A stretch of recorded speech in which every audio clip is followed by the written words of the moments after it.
So, what's going on, Casey, on our holiday spectacular primal soup? Well, we're at the Monroeville Mall again doing zombies again, but this time it's ho Christmas ho ho! It's zombies. Merry Christmas. So we're having Christmas zombies. We're gonna see a dead Santa. We're gonna hear some carolers, hopefully, and we're at Toy Galaxy in Monroeville Mall, and they were kind enough to let us in the store, so thank you. So yeah, check out monroevillezombies.com and come to Monroville Mall and buy some cool stuff, man, because they got a lot of cool stuff here. Yeah, they do.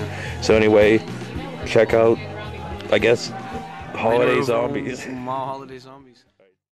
So yeah, anyway, we're here still in Toy Galaxy, and this is Geek Heaven. This is beautiful. Yeah, I've never seen so much. I could spend $1 million in this store. Amazing merchandise. I mean, everything you want. If you're a fan of anything sci-fi, these are all just like action figures and stuff here, but man, it's crazy. It's a geek's wet dream. You gotta say Klaatu Barata Niktu before you take it.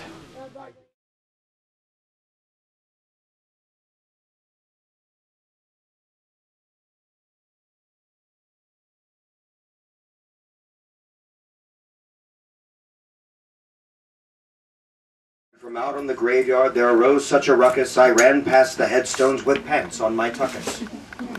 Introduction of Yiddish.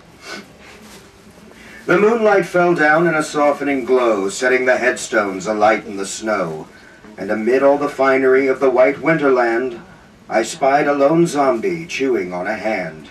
Then beyond a few more around a downed sleigh, I took up my pitchfork and leapt into the fray. The zombies were feasting on Santa's entrails and wiping their mouths on fluffy reindeer tails. I kicked them and beat them and sent them a scurry. I had to save Santa double quick in a hurry. But just as I cleared away all the rot, I found that my struggles had all been for naught. Santa, what was left, was a puddle of goo. The sleigh was demolished, the reindeer dead too. Poor children of the world, for they would not see any toys this Christmas. All because of me. I hadn't been quick enough. I'd slacked in my task, but I could set it right with one favor to ask. I lit a black candle and knelt in the snow, for the old ones like rituals, didn't you know? I called to Cthulhu to beg him this favor. In my determination I never did waver. The earth it did shake. The smoke gathered round as the tentacle old one came up from the ground. I asked him my favor. He squinted his eye, and he shook his head slowly and said, "Again?" with a sigh. This happened last year. In case you don't remember, I usually like to see people dismembered. But I begged him please, and he sighed very well, but that's now 5 million years you must spend in hell. He waved his great arms, and blood did congeal. Wood did unsplinter, contusions did heal. The sleigh was intact, none the worse for wear. And the reindeer now lived despite missing some hair. And what of the fate of the jolly red elf? Said the old one, I'd planned on eating him myself. But the deal was a deal. He had to concede. The soul of the fat man was for this year freed. The goo pulled together and began to reform, as toys all around him began to swarm. In an instant he was as he was meant to be. He seemed back to normal from what I could see.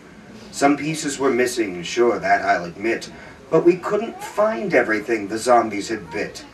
But his nose like a button and his great giant belly both came back from that big puddle of jelly. He climbed in his sleigh and whipped the deer hard and flew with such speed from my lonely graveyard. And although I helped him, I still get coal rocks for a zombie destroyed old St. Nick's voice box. He was almost perfect, the best I could do, considering he'd just been a puddle of goo. He flew through the sky and he never looked back. Who would after such a zombie attack? But I did hear him call as he drove out of sight.